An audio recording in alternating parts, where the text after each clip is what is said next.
हमारा जीवन एक अनवरत यात्रा है जो हमारे जन्म से लेकर मृत्यु तक जारी रहती है। और इस यात्रा में जाने कितने पड़ाव आते हैं, जाने कितने लोग मिलते हैं, लेकिन जो चीज हमें नहीं मिलती वो है शांति। हम हमेशा इसकी तलाश में लगे रहते हैं। हमें लगता है कि शायद इस चीज से हमें मन का सुकून मिल जाए, लेकिन ऐसा होता नहीं।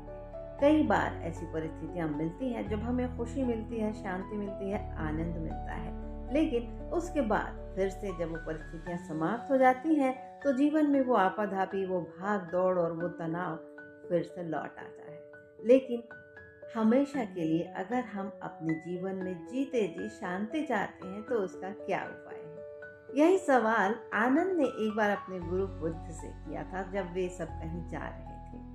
आनंद के इस सवाल पर महात्मा बुद्ध बोले कि तुम्हें अपने सवाल का जवाब भी जरूर मिलेगा, लेकिन पहले मेरे लिए पीने का थोड़ा सा पानी ले आओ, मुझे बहुत जोर से प्यास लगी है। बुद्ध की बात सुनकर आनंद पानी की खोज में जंगल में चले गए। काफी तलाश करने के बाद, काफी खोजबीन करने के बाद उन्हें साफ पानी का एक झरना तो मिला, लेकिन वहां से उस वक्त बहुत सारी बैलगाड़ियां गुजर रही थी, जिससे झरने का पानी गंदा हो चुका था।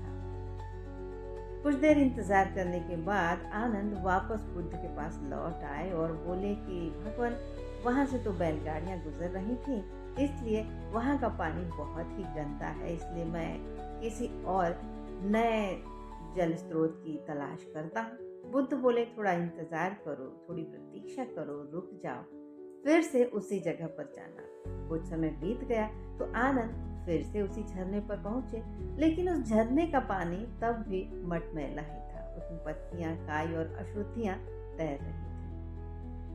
आनंद फिर से वापस लौट आए और थोड़े से निराश हो गए और बुद्ध से बोले कि भगवान, उसका पानी तो अभी भी गंदा ही है। अब मैं जाता हूँ, किसी और स्रोत की तलाश कर लेता हूँ, कोई और तालाब, कोई और झील तो जरूर मिल जाएगी जिसका पानी साफ होगा।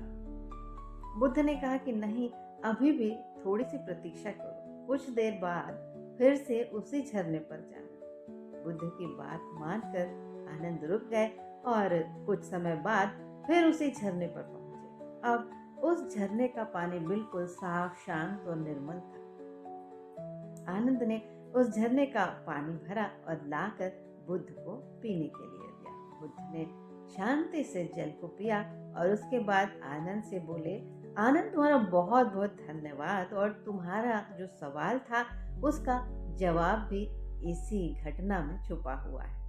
आनंद ने कहा, भगवान, मैं कुछ समझा नहीं।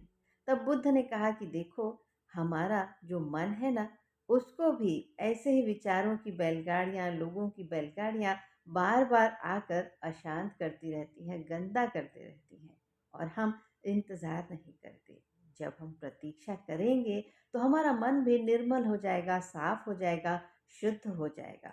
लेकिन प्रतीक्षा का कोई पर्याय नहीं है, इसलिए प्रतीक्षा जरूरी है। अगर हम हमेशा के लिए शांत रहना चाहते हैं, खुश रहना चाहते हैं, आनंदित रहना चाहते हैं, तो अपने मन को लगातार हमें शुद्ध करते रहना चाहिए, उसे शांत करते रहना चाहिए।